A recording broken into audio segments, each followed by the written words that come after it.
Bonjour à toutes et à tous et bienvenue dans cette nouvelle édition du débrief. Sitôt commencé, sitôt fini. La deuxième table ronde sur le Sahara marocain s'est donc finalement tenue à Vaud, près de Genève, et s'est achevée sans qu'une autre date ne soit mentionnée pour l'acte 3, pourtant prévu.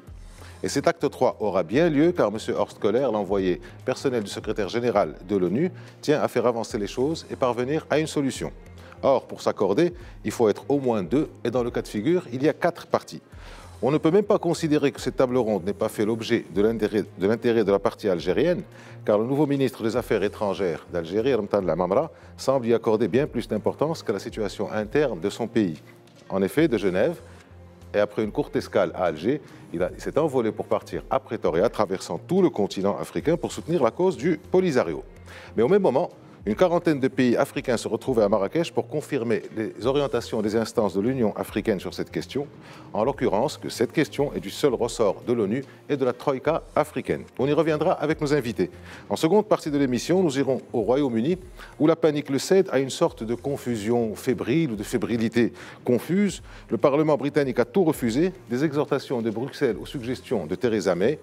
La date fatidique du 29 mars approchant, de sortie effective de l'Union européenne, un délai de dernière minute a été accordé au Royaume-Uni pour qu'il se décide enfin à choisir entre une sortie dure de l'Union européenne, l'acceptation de l'accord conclu fin 2018 avec Bruxelles ou un report sine-die du Brexit.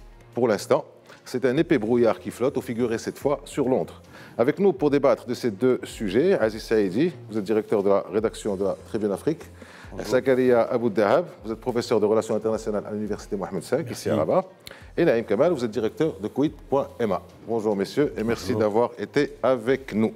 Les choses s'accélèrent donc pour les différents régionales du Sahara marocain, avec le Conseil de sécurité qui s'impatiente et pousse vers une solution, l'envoyé personnel du secrétaire général de l'ONU, Horst Köhler, qui avance dans cette direction, le Maroc qui accepte volontiers le débat et les discussions, tant est que l'Algérie y soit impliquée, mais l'Algérie officielle marque le pas, entraînant avec elle ses amis du Polisario.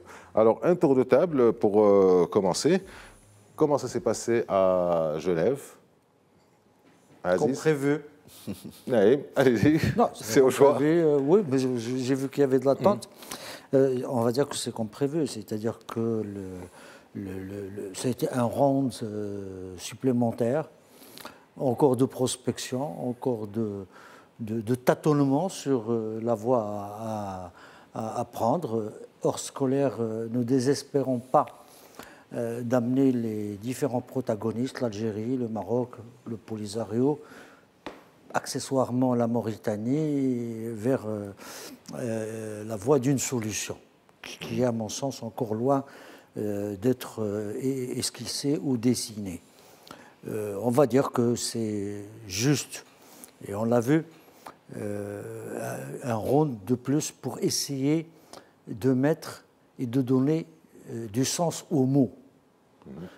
Il y a beaucoup de choses qui sont dites dans les résolutions de l'ONU, on parle de compromis, on parle de pragmatisme, on parle de durabilité, de solutions politiques. Alors, si vous permettez, on va y revenir tout à l'heure, mais par rapport à la première table ronde qui s'est tenue début décembre, est-ce qu'il y a eu une différence, une avancée, quelque chose de différent? La principale différence, c'est Ramtan Lamamra. Oui, c'est le nouveau ministre des Affaires étrangères. Non, mais il y a l'ambiance. On a vu, disons que Ramtan Lamamra est plus urbain que Msahel. On a vu Msahel arriver dire on va rigoler un coup et repartir. Et on a vu que l'atmosphère était plus courtoise, était plus cordiale que d'habitude. Ça a été souligné par les différents protagonistes, c'est-à-dire le Maroc et l'Algérie. Ça a été signalé par le représentant du secrétaire général de l'ONU. Et ça, c'est très important. Bon, mais maintenant, comme on dit en arabe, la yufsidou khadiya. Donc ça, c'est bien d'être courtois, mais on reste sur le fond du problème.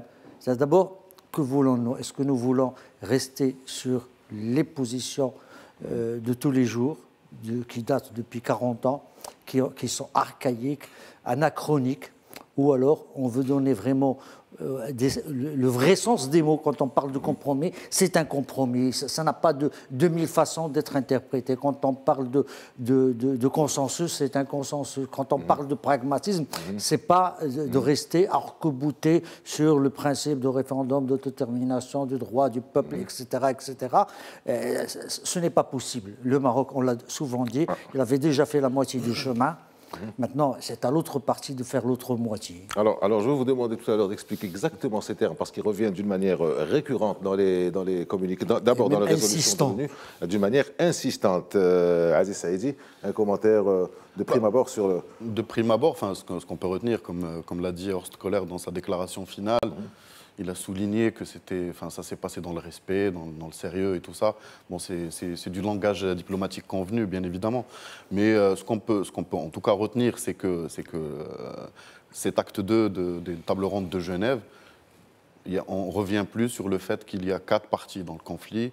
On ne revient plus sur la représentation des élus locaux dans la délégation marocaine qui représente donc la population sahraoui. Donc il n'y a pas d'exclusivité de représentation de la population sahraoui. Et ce sont des choses très importantes. Et puis comme l'a dit Sinaïm, c'était aussi l'occasion de démystifier un certain nombre un lexique qui tendait un peu à tomber dans la rhétorique. C'est quelque chose d'important.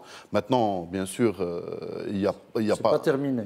C'est loin d'être terminé. Et puis surtout, je pense que tout ça, c'est des prémices. Et le plus important, c'est d'aller vers les termes de résolution du conflit dans les termes qui sont inclus dans le deuxième paragraphe de la résolution 2440, notamment le fait que ce soit donc, un vrai compromis politique, que ce soit une solution mutuellement acceptable. Donc, et voilà. Et donc là, on rentrera plus dans le vif du sujet. Peut-être lors de la 3e table ronde qui est déjà prévue et qu'on annonce pour cet été. Mais avant, il y a bien sûr tout ce qui va se passer pendant avril au Conseil de sécurité, qui est maintenant devenu usuel chaque année, le rapport de l'envoyé personnel du secrétaire général, et puis aussi le verdict par rapport au mandat de la MINURSO. Alors, on termine le tour de table avec vous, Zakaria Bouddahab, avec une petite question supplémentaire. La délégation du Polisario semblait être fébrile, justement, plutôt inquiète de savoir le niveau de représentation de la partie algérienne. Et donc, une fois qu'on a vu, comme le disait très justement Aziz Saïdi, la grande différence, c'était le changement du ministre des Affaires étrangères, l'ambiance générale, comment c'était à cette zone-là? Bon, pour moi, cet acte 2, en ce qui concerne la table ronde qui a eu lieu à Genève, à mon avis, n'a pas traité les questions de fond.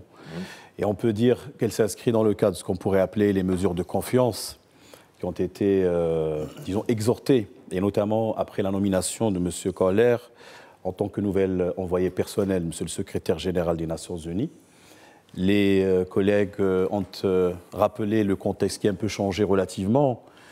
Et surtout parce que ces rencontres-là s'inscrivent, il ne faut pas l'oublier, alors que le Maroc est devenu, a retrouvé son siège au sein de l'Union africaine. Ça, c'est important. Et donc, nous sommes dans une nouvelle problématique ou une nouvelle logique. Ça veut dire qu'on peut aussi utiliser l'Union africaine pour défendre notre intégrité territoriale, à mon sens. Toutefois, je pense que les partis un peu se jaugent et en même temps montrent leur bonne foi.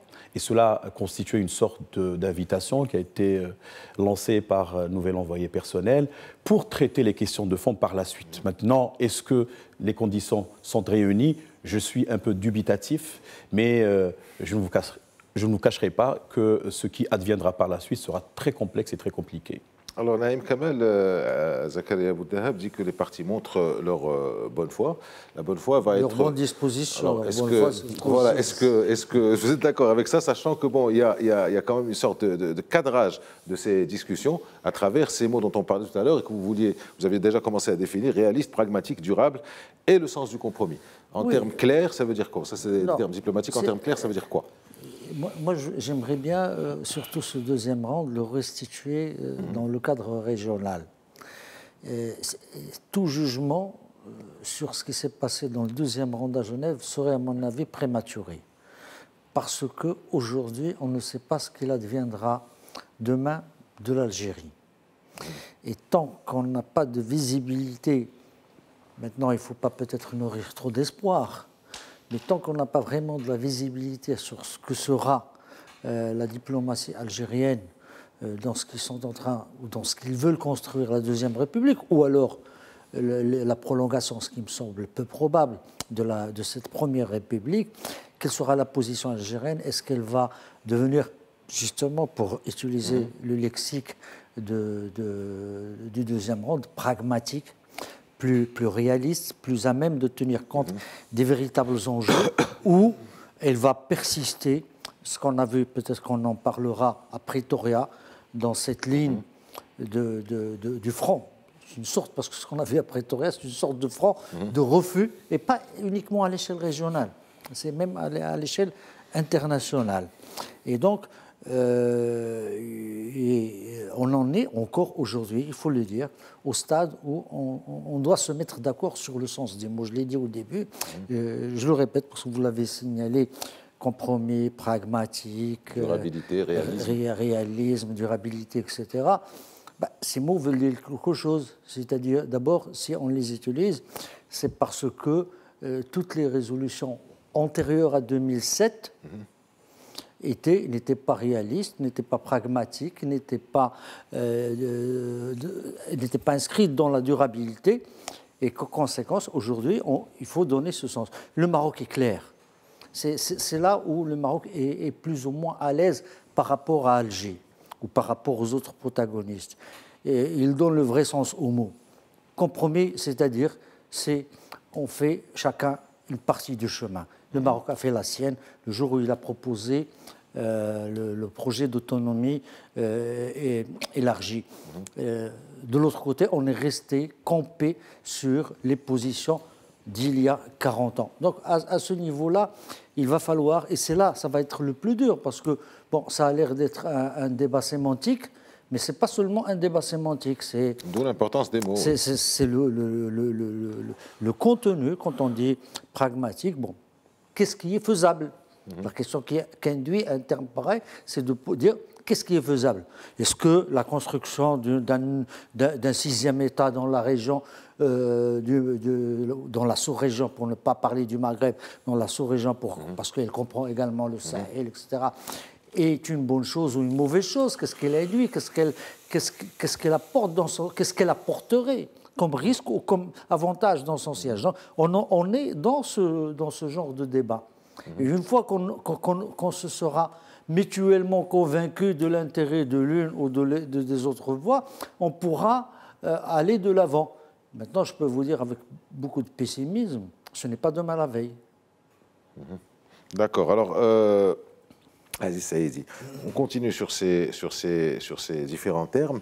En quoi ils excluent le référendum tel que les appelle, vous parliez de positions d'il y a 40 ans, les positions dogmatiques, comme les a appelées le ministre marocain des Affaires étrangères Nasser Bourita. En quoi ces 4 ou 5 termes qui viennent d'une manière récurrente, réaliste, pragmatique, durable et le sens du compromis, excluent un référendum en toute logique? D'abord, comme l'a dit notre ministre des Affaires étrangères lors du point de presse qui a suivi la table ronde, il n'y a inscrit nulle part qu'autodétermination veut dire référendum. Donc, c'est inscrit nulle part. Par contre, autodétermination peut vouloir dire, justement, associer le peuple sahraoui à la décision et à sa destinée. Et ça c'est... Les accords de Madrid l'avaient fixé dans l'accord de la Jma'a sahraoui de l'époque. De 1975. Oui. Oui, mais les choses ont beaucoup évolué. Non, ce que je veux dire par là, c'est-à-dire qu'on avait déjà, à cette époque, formulé une forme d'autodétermination qui n'avait rien avec le référendum. Tout à fait. Donc c'est déjà c'est une sorte de démystification de la terminologie utilisée en face pour dire que autodétermination ne veut pas dire forcément référendum. Et puis de toute façon, la position du Maroc est claire, elle a été répétée au fil des années. On ne peut pas s'engager dans un processus où il y aurait comme possibilité de toucher à l'intégrité territoriale. Ça, c'est exclu. Le référendum a été exclu depuis très très longtemps aussi. Et quand on parle de compromis, quand on parle de consensus, c'est-à-dire que pour que la solution soit mutuellement acceptable, il faudrait que comme l'a dit Sinaïm, que les autres protagonistes fassent aussi leur bout de chemin pour aller vers une solution mutuellement acceptable. Et donc de comprendre que dans la position marocaine, il n'est pas question de toucher à l'intégrité territoriale. Par contre, on peut discuter des modalités. C'est des paramètres clairs définis par le roi Mohamed VI dans le discours de novembre 2017. Exactement, c'est une ligne très claire qui n'a pas, et qui a le mérite justement d'être claire pour pouvoir avancer. Maintenant, on peut discuter des modalités de cette autonomie avancée, de beaucoup de choses, mais il y a des choses qui sont immuables dans celle-là, et ça c'est clair. Et donc ça, au moins, ça permet de clarifier les choses de ce point de vue-là. Pour revenir juste pour rebondir sur ce que disait Sinaïm par rapport à la position d'Alger, est-ce qu'elle pourrait être infléchie à l'aune des événements et tout ça, même si il faudrait y consacrer peut-être tout un débat en entier, mais je pense que il y a les deux possibilités existent, parce qu'on le voit maintenant dans les rues algériennes. Il y a des choses qui permettent quand même de cimenter une classe politique qui est aux abois et qui est très déchirée. C'est justement l'ennemi, ou le bouc émissaire marocain et la question du Sahara. D'ailleurs, on le voit avec le chef d'État. Généralement, l'ennemi étranger. Exactement, l'ennemi étranger en général. Partie étrangère. Ça n'implique pas seulement le Maroc. Oui, non, mais ça n'implique pas du tout.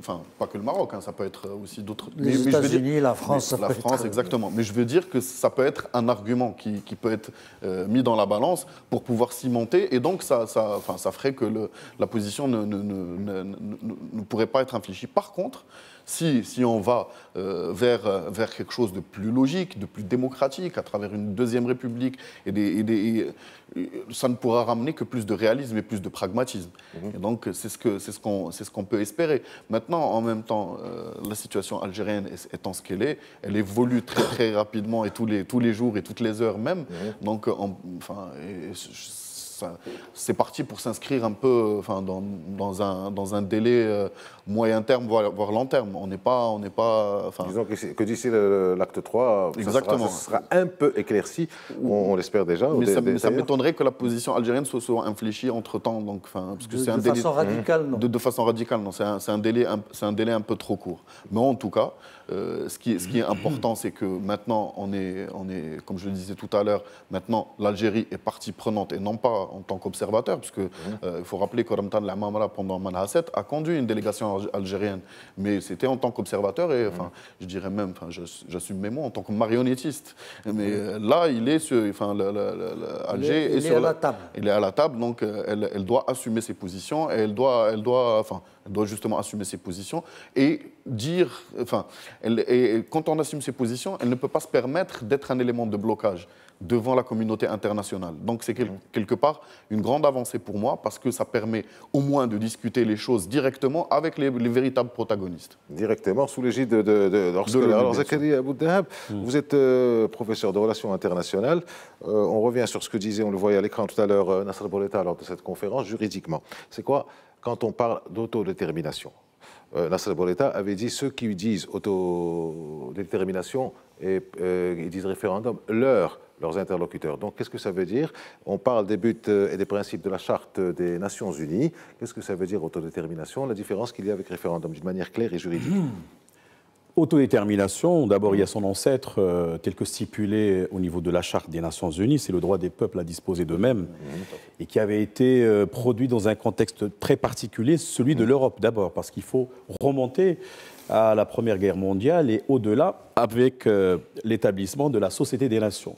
Et puis déjà, les quelques prémices existent au niveau des 14 points avancés par le président américain, l'ancien, M. Wilson, et qui à ce moment-là voulait répondre à la problématique des nationalismes qui ont existé en Europe, notamment. Ça, d'une part. D'autre part... Après la Première Guerre mondiale. Absolument. Il faut contextualiser et il faut attendre 1960 notamment, avec l'adoption d'une fameuse résolution qui s'appelle 1514, adoptée par l'Assemblée générale et qui s'appelle un peu la Charte de la décolonisation.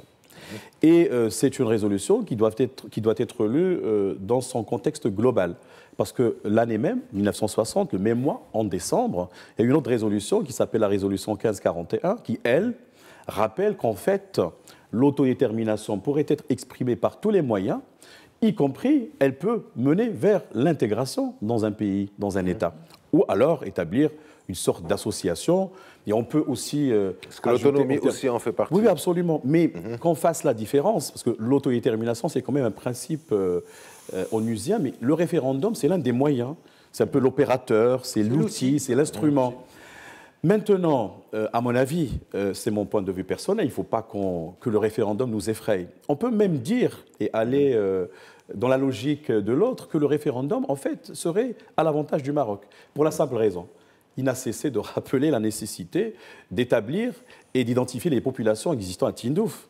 Parce qu'en fait, il faut renverser la tendance et dire que c'est l'autre, en fait, qui bloque un processus qui peut mener, bien entendu, à une réintégration dans le Maroc, puisque, on le sait, l'autonomie interne, par exemple, est une expression, aujourd'hui, sur le plan doctrinal. On n'est pas dans une logique de blocage. D'une autodétermination interne. Alors ça, d'une part. D'autre part, si je peux me permettre juste sur cette question, enfin, c'est votre position d'être pour le référendum, enfin, comme on d'extérieur.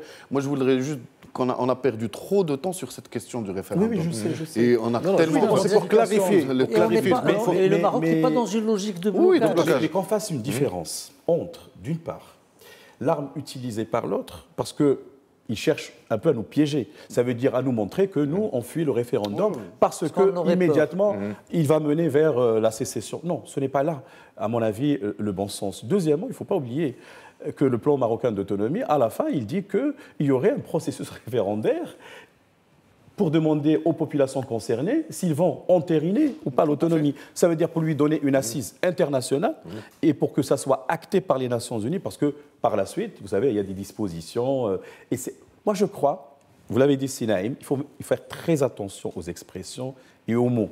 Le référendum est une consultation populaire, mais pourvu que la population concernée, qui doit donner sa voix et exprimer sa voix, soit identifiée. Et on a ceux même qui ont dit que tous les Marocains doivent s'exprimer sur ces questions. Alors, une petite précision, Nassal Bourita, dans son... une seconde, je reviens avec vous, Naïm. Nassal Bourita, en expliquant, en répondant aux questions, avait été clair en disant, bon, quand on parle de référendum, de représentation, il y a eu des élections contestées par personne, sous supervision avec les observateurs étrangers, où des populations des provinces du Sud ont voté pour qui elles voulaient voter. De l'autre côté, il n'y a rien. Donc finalement, est-ce que ce ne serait pas un doublon quand on commence à parler de référendum, sachant qu'il y a des élections cycliques, régulières, et où il n'y a absolument aucun problème, et surtout qu'ils ne sont contestés par personne? Ça vient d'être dit. Il y a eu une mystification énorme, celle d'avoir voulu assimiler référendum d'autodétermination et d'en faire le synonyme de indépendance. C'est une mystification. Un référendum d'autodétermination peut conduire à toutes les voies possibles et à toutes les solutions possibles. Maintenant, le référendum lui-même, l'outil, n'est pas un problème dès lors qu'il y a un accord. Je ne connais pas, peut-être je parle sous le contrôle d'El Aziz et de notre professeur, un seul référendum qui a été d'autodétermination, qui a été organisé sans qu'au préalable, à commencer par le référendum d'Algérie, l'indépendance d'Algérie, dont le cadre n'a pas été établi au préalable. Et donc, ils ont été le consacrer. Qu'une fois qu'on se met d'accord, voilà la voie. Que ce soit le référendum, que ce soit le Parlement, que ce soit un congrès national, que ce soit un congrès régional, quelle que soit la forme, c'est la consécration. Et dès lors, on va le porter et l'inscrire auprès des Nations Unies et il devient la réalité des frontières et des intégrités territoriales d'un moment donné de l'histoire. Tout simplement, il ne faut pas en faire, c'est-à-dire un point de focalisation important. C'est ce qu'il faut faire, et c'est ce qu'a fait le Maroc. Ce qui, au bout de 40 ans d'efforts, a réussi à faire, c'est la démystification de cette assimilation de référendum d'autodétermination à indépendance.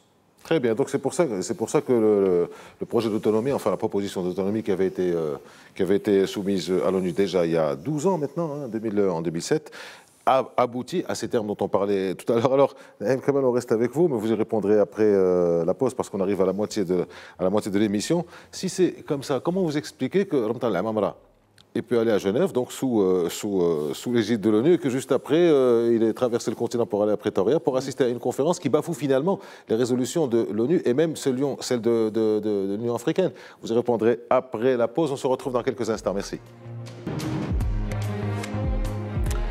Bonjour à toutes et on démarre cette deuxième partie du débrief d'aujourd'hui. Mais avant de partir à Londres, on va terminer notre débat sur la conférence, sur la table ronde de Genève autour de la question du Sahara marocain. Pour ceux qui nous rejoignent, nous en discutons avec Aziz Saïdi, qui est directeur de la rédaction de la Tribune Afrique. Zakaria Boudeha, vous êtes professeur de relations internationales à l'université Mohamed V. Et Naïm Kamal, nous étions avec vous. Vous êtes directeur de Quid.ma, comme chacun sait. Et je vous posais la question de Ramtan al-Amamra. Qu'est-ce qui lui arrive de passer d'une situation de l'égalité internationale à Genève à aller à Pretoria pour défendre quelque chose qui contrevient un peu aux règles aussi bien continentales qu'internationales? Je crois qu'il faudrait remettre ce voyage dans le cadre intérieur à l'Algérie. Aujourd'hui, l'Algérie, il ne faut pas oublier qu'il dire qu'avant de venir à Genève, il revenait de Moscou, de Berlin, de Rome, et il a zappé Paris et pour venir à Genève. Donc, c'est l'Algérie officielle, le pouvoir algérien, dans lequel l'Amamra est vice-premier ministre, ministre des Affaires étrangères. Il a été rappelé après avoir été installé à Addis Abeba, ils ont essayé de dire qu'il y a une menace extérieure sur l'Algérie. Et n'oubliez pas que Pretoria, plus que le Sahara, c'est un axe qui est dirigé contre autre chose. On y voit, parce que sinon, que viendrait faire à Pretoria le Venezuela en difficulté, en très grosse difficulté, Cuba, qui n'arrive pas encore à sortir de l'ornière du communisme, tel qu'il a été hérité de Fidel Castro, et c'est dans ce sens, c'est dans la recherche de soutien. Aujourd'hui, Alger, le pouvoir algérien, il faut faire la différence aujourd'hui, nette et précise, entre le peuple algérien et le pouvoir algérien. Tout à fait. Et isolé sur le plan international. C'est-à-dire que, quoi qu'il fasse, son discours ne passe pas. Que Bouteflika écrive un message, que Gaïd Salah fasse appliquer le général Gaïd Salah fasse appliquer l'article 102 de la Constitution pour déclarer l'empêchement du président, tout ça est perçu par l'opinion internationale comme une manœuvre. Et les Algériens veulent créditer l'histoire d'une agression. Gaïd Salah l'a d'ailleurs dit dans son discours de Ouargla, où il dit que des manœuvres extérieures, l'ennemi intérieur, la fameuse litanie, sont à l'œuvre. Et dans cette frénésie diplomatique autour de l'affaire du Sahara, c'est également l'affaire intérieure qui l'intéresse, et c'est la recherche d'appui, d'essayer de créer que c'est des peuples ou des pouvoirs, Pretoria, Venezuela, Caracas, Managua et la Havane. Et la Havane sont menacés. Et Alger sont sous la menace de l'impérialisme international, etc. Cet axe diabolique qu'ils veulent ressusciter, juste également pour dire attention, nous sommes en mesure de nous défendre sur le plan international. C'est là où il faut situer plutôt Pretoria que dans la... Oui, il y a une logique de dire que de parler en fait à la rue, si vous déstabilisez encore plus le pouvoir, certains grands dossiers ou des causes pourraient être touchés. Donc c'est ce qu'on disait tout à l'heure, le fameux bouc émissaire, il faut toujours en chercher un. Mais c'est dérisoire. Oui, c'est un feu de paille. Alors, qu'est-ce qui lui a pris de partir à Pretoria? Je reviens sur un mot que vous avez utilisé, la fameuse litanie, ou l'expression que vous avez utilisée, la fameuse litanie de Gaïd Salah. Et là, on se retrouve avec Ramtan al-Amamra est aussi vice-premier ministre. Il n'est pas uniquement ministre des Affaires étrangères, donc en fait, c'est lui, quelque part, le Premier ministre, et qui est chargé de constituer un gouvernement. Ça fait 3 semaines, ça ne prend pas. Et pourtant, aller à Pékin, aller à Moscou, aller à Berlin, à la limite, on peut comprendre, mais aller à Pretoria en ces temps difficiles, comment vous lisez ça? Sur le plan africain, c'est un partenaire...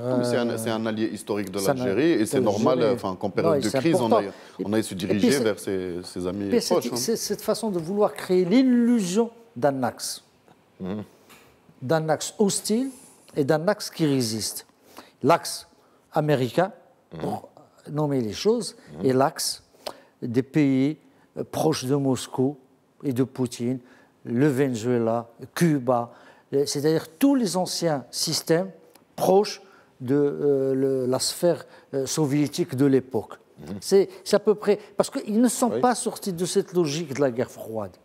Ils restent dans leur... Ils sont toujours dans la logique, dans ce genre, dans ce blocus de l'impérialisme, le communisme, le bloc de l'Est, le bloc de l'Ouest, ses alliés périphériques, etc. Et d'ailleurs, ils ont toujours voulu inscrire la question du Sahara dans cette logique. Aujourd'hui, ils y reviennent parce que la nécessité intérieure la leur impose. Très bien. Alors, Zakaria Abou-Dahab, quand on parle de Pretoria, c'est la fameuse conférence qui a été organisée par la SADC, c'est-à-dire le groupement régional d'Afrique australe. Il y a 16 pays, si ma mémoire est bonne, qui constituent la SADC, qui a eu à peu près une douzaine, 12 ou 13 pays, plus des pays venus de l'extérieur. Il s'est passé ce qui s'est passé là, et puis en même temps, il y avait une conférence beaucoup plus importante parce qu'elle a regroupé à peu près une quarantaine de pays africains, puisque ça concerne l'Union africaine. Qu'est-ce qui s'est dit à Marrakech? Qu'est-ce qui a voulu se dire à Pretoria? C'est quoi la différence? Et c'est quoi la signification de la concomitance, de la simultanéité des deux conférences? Moi, je dirais la différence est de taille, puisque la conférence de Marrakech a été organisée suite à un mandat, en quelque sorte, qui a été donné par l'Union africaine en juin ou juillet 2018, justement, en vertu d'une résolution. Et vous avez tout à l'heure rappelé le discours de Sa Majesté le Roi de novembre 2017, qui a insisté sur les principes fondamentaux et les paramètres en ce qui concerne l'institution habilitée à superviser les négociations et à en être le principal référentiel. Ce sont les Nations Unies, et plus particulièrement le Conseil de sécurité. Et donc, il y a eu toute une dynamique impulsée à partir de cette date-là. Et je puis dire ici que d'abord, il faut peut-être féliciter le ministère des Affaires étrangères d'avoir pu mobiliser 38 pays de l'Afrique, y compris, parce que l'Égypte qui préside l'Union africaine cette année, mais aussi des pays comme le Nigeria, avec qui, dans le temps, on avait des problèmes. Et aujourd'hui, grâce... Et même des pays de la SADC. Entre autres, exactement. Cela dit, il y a quand même une action diplomatique, il faut le dire, qui a été menée à bon port et qui a donné ce résultat qui, à mon sens, constitue un point extrêmement positif pour le Maroc. Cependant, comme vous le savez bien, il y a toujours ce problème avec l'Afrique du Sud. Et aujourd'hui, on a intérêt à mieux comprendre ce pays. Non seulement dire qu'il est dans l'axe, on va dire, aligné sur Alger, c'est peut-être là même de la géopolitique que de vouloir être présent à travers un soft power projeté, etc. Et on peut revenir en arrière en 2004 quand l'Afrique du Sud a reconnu la prétendue ou la pseudo-république. Et cela avait constitué quand même pour nous exceptionnellement un événement très particulier. Mais on peut dire, par exemple, on se pose la question pourquoi Madagascar était présent comme pays, sachant bien que Sa Majesté le Roi a visité ce pays. Certes, il y a eu des élections par la suite, il y a quelques mois. Avec l'élection de Rajolina. Absolument. Et donc, d'où la nécessité d'une veille permanente. Moi, je crois que le mandat qui a été donné à l'Union africaine ou par l'Union africaine avait donné raison au Maroc. Oui, l'Union africaine est une organisation continentale, parce qu'il y a ce qu'on appelle le chapitre 8 de la Charte des Nations Unies qui reconnaît la validité des accords régionaux. Il y a eu une espèce d'évolution dans le temps, mais quand le Maroc est sorti de l'OUA en 1984, eh bien par la suite, c'était l'ONU dans le cadre du plan de règlement avec M. Pérez de Cuéllar qui a déclenché un processus de règlement. Alors, pour Pretoria, je crois, c'est plus une action stratégique, ce sont des coups, comme on dit, ce sont des tactiques pour un peu tirer le tapis sous les pieds du royaume, mais je crois qu'il faut rester inflexible sur ces questions-là et aller de l'avant, ne pas tomber dans le piège de l'autre. Et le plus important, c'est qu'aujourd'hui, on reconnaît officiellement que ce sont les Nations Unies qui sont chargées de superviser le processus de négociation devant aboutir à un compromis politique qui soit mutuellement acceptable entre les deux parties. Je ne sais pas si je peux vous poser la question en ces termes, je vais les poser en ces termes. Est-ce que quand on voit les résolutions de l'ONU et les résolutions à différentes décisions de l'Union africaine, est-ce que cette conférence de la SADC peut être taxée d'illégale au regard de la loi internationale? D'illégale, non, nous ne sommes pas dans ce registre-là, puisque Vous savez, dans le cadre de l'Union africaine, il y a ce qu'on appelle les communautés régionales qui sont reconnues et qui sont admises en tant que telles, et qui constituent aussi... Donc, les gens ne sont pas dupes. Évidemment, quand ils font du boulot, ils essaient un peu de chercher tous les moyens nécessaires pour faire admettre ce qu'ils font. Mais le plus important, si on raisonne en termes de hiérarchie, d'ordonnancement, on peut dire que, de toutes les manières, pour nous, ce sont les Nations Unies, ça veut dire principalement le Conseil de sécurité, accessoirement l'Assemblée générale, qui constituent le référentiel important. Mais, comme je l'ai dit tout à l'heure, cela devrait nous inciter à mieux réfléchir sur le plan géopolitique, par exemple, à avoir de très bonnes relations avec l'Angola. Vous savez que l'Angola, au moment de sa lutte pour avoir l'indépendance en 1975 contre le Portugal, bien avant, le Maroc l'a soutenu. Dans le cadre... C'est le cas aussi de l'Afrique du Sud. Voilà, c'est cela maintenant. Locaux, à mon avis, la question principale qu'on doit poser, et se poser la question de dire comment maintenant on doit ramener ces pays à la raison. Non, mais alors, si vous le permettez, en fait, bon, déjà, il faut rappeler que ça a été acté à Nouakchott en juin dernier, enfin en mai-juillet. Exactement, c'est ça. Ça a été acté que la question de la résolution du conflit du Sahara dépendait exclusivement de l'ONU et de la Troïka, enfin le quartet même, puisqu'il y a la Troïka des 3 présidents de l'Union africaine sortant, rentrant et prochains. C'est-à-dire, en ce moment, c'est Kagame... Sisi, l'actuel. Sisi et normalement Ramaphosa, parce que c'est la SADC qui devrait avoir la présidence l'année prochaine. Le président sud-africain, on ne sait pas si ça va être lui ou quelqu'un d'autre. Oui, exactement. En tout cas, qui viendrait de cette région et probablement l'Afrique du Sud, puisque c'est l'Afrique du Sud. C'est important de le rappeler. Par contre, le fait d'organiser une conférence comme ça, c'est clair que c'est une manière de dire qu'on n'a pas encore déposé les armes, qu'on est toujours là. Sur le pied de guerre. Et puis en essayant de contourner un peu les choses, puisqu'ils le font à travers une communauté régionale. Ça, c'est bon. Même si, on m'expliquera après pourquoi on ramène des gens d'autres continents. Ça, Ils ont fait le décompte de certains partis européens. Ils ont décompté comme des pays. Alors, je reste avec vous. Aziz Saïdi, vous êtes directeur de la rédaction de la Tribune Afrique, donc vous connaissez bien l'Afrique. Les 2 conférences, la première parlait de soutien au Polisario, la deuxième parlait développement économique, intégration régionale. Qu'est-ce qu'on en dit en Afrique, au-delà des chiffres des uns et des autres? Vous l'avez souligné, on l'a souligné. Maintenant, le problème, c'est devenu l'Afrique australe. Même le Nigeria, qui constitue un peu le pont entre l'Afrique et l'Algérie, il a changé de position. En tout cas, il a modéré sa position. Il a évolué. Quand on parle de 38 pays qui sont présents à une conférence, ça veut tout dire. Ça veut dire qu'il y a la grande majorité des pays africains sont maintenant acquis quand même notre cause. Pas leurs chiffres annoncés. Voilà. Et puis on le voit aussi à travers le porte-parole du secrétaire général qui s'est exprimé au lendemain de la conférence et qui a salué justement ce qui s'y est passé et le fait que le titre de la conférence n'est pas anodin. C'est en fait comment l'Union africaine et les pays africains peuvent aider l'ONU dans la résolution du conflit. Ça veut dire qu'on est, pour revenir au mot qu'on utilisait au début, au lexique, on est dans du pragmatisme. Alors que là, c'est soutien au peuple sahraoui en général et en ramenant une logique ou un modus operandi qui est d'un autre temps. Maintenant, ce qui est très très très important, comme le disait Zakaria, c'est l'Afrique du Sud en tant que telle, parce que peut-être que les choses vont évoluer en Algérie, mais l'Afrique du Sud aussi est un pays central pour nous, pour notre cause nationale. Et on l'a vu, la virulence du secrétaire général de l'ANC le lendemain, qui a utilisé des mots qui nous rappellent ceux de l'ancien ministre des Affaires étrangères algérien, où il parle de corruption, mais il ne se rend pas compte qu'il est en train d'accuser le Maroc de corruption, mais aussi d'accuser tous les pays africains d'être corrompus. C'est complètement contre-productif diplomatiquement. Bon, Ramaphosa a fait un peu plus... C'est très insultant. C'est très insultant. Ramaphosa a été beaucoup plus diplomatique, un langage un peu plus tempéré. Et d'ailleurs, lui, il a respecté parce qu'il probablement il sait que s'il reste président, il sera dans la Troïka l'année prochaine. Il a rappelé cette résolution et il a dit qu'il s'en remettait à l'ONU et à la Troïka.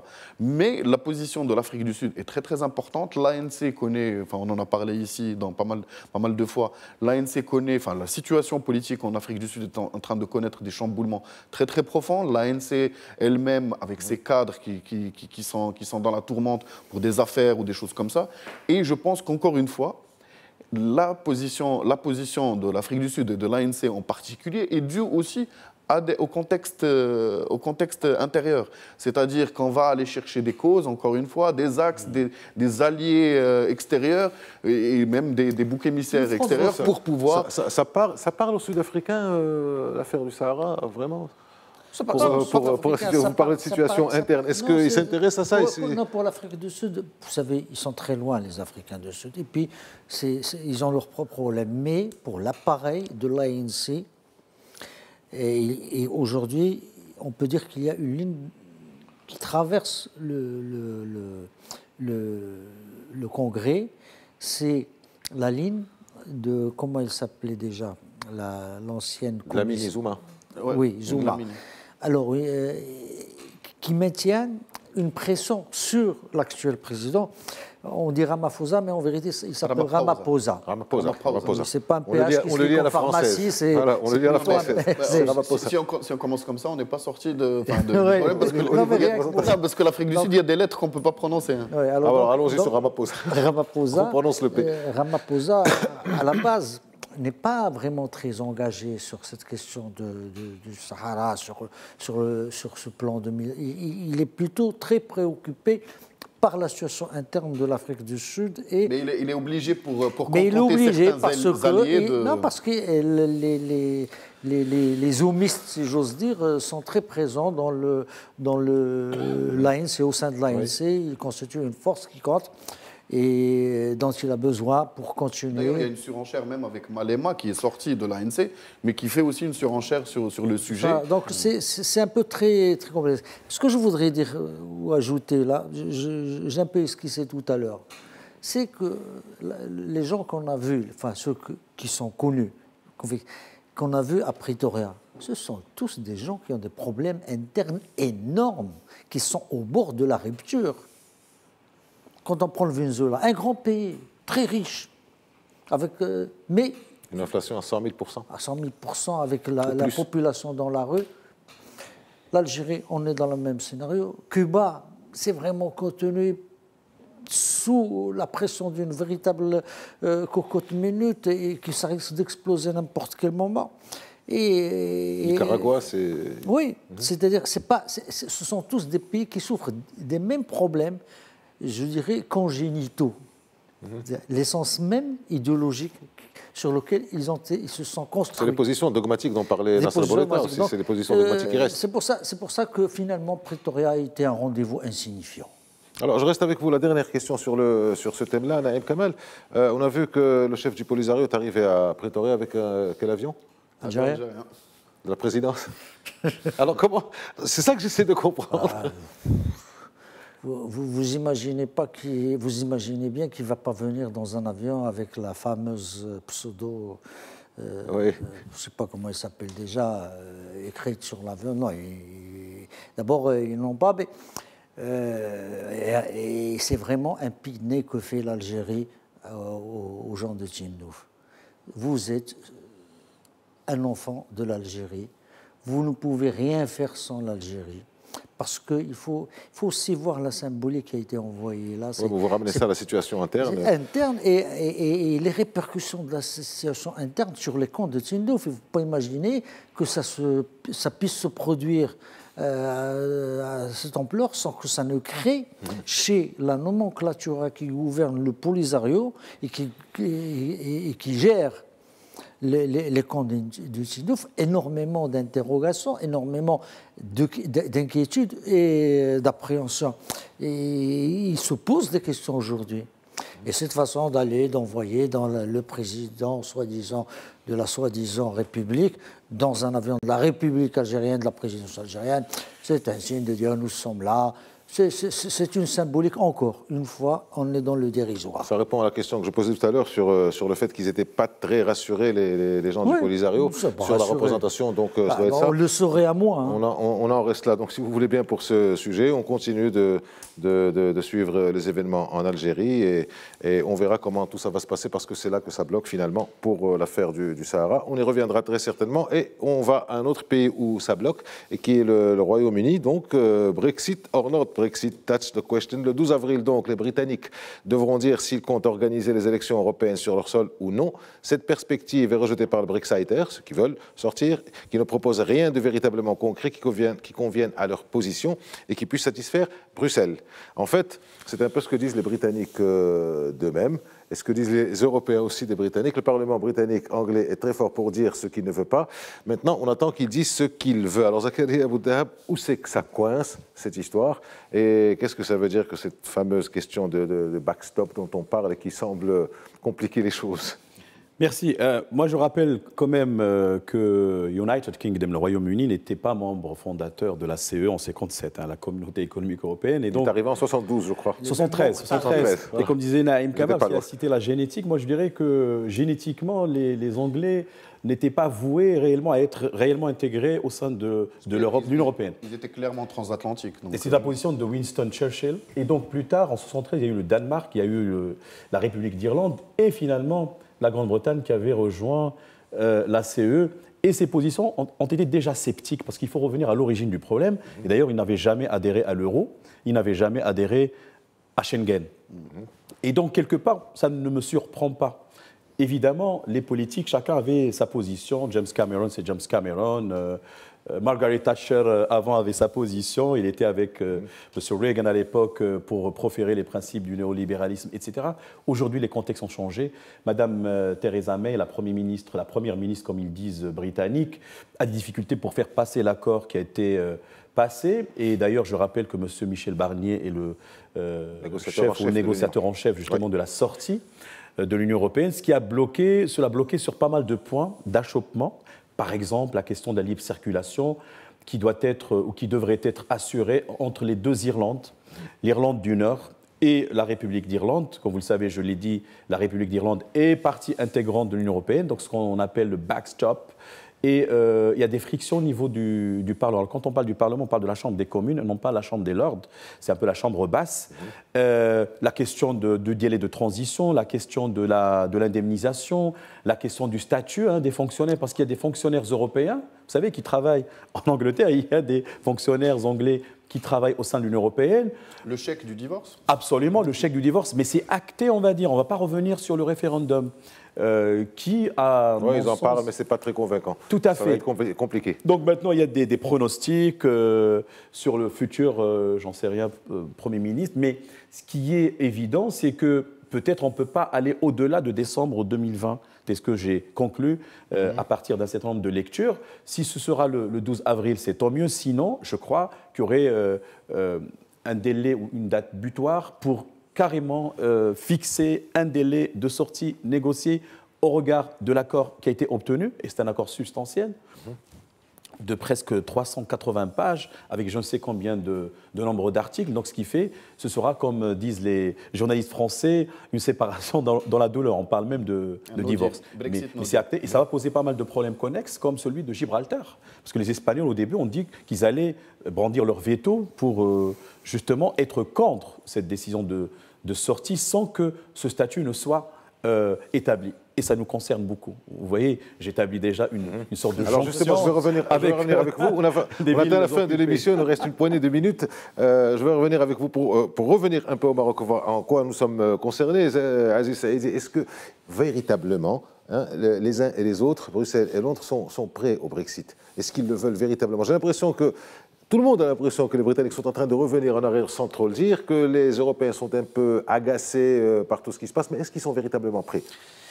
Bah, visiblement, non. Non, mais c'est vrai que cette histoire de Brexit a pris des ampleurs et puis des retournements de situation tous les jours et ça devient presque illisible.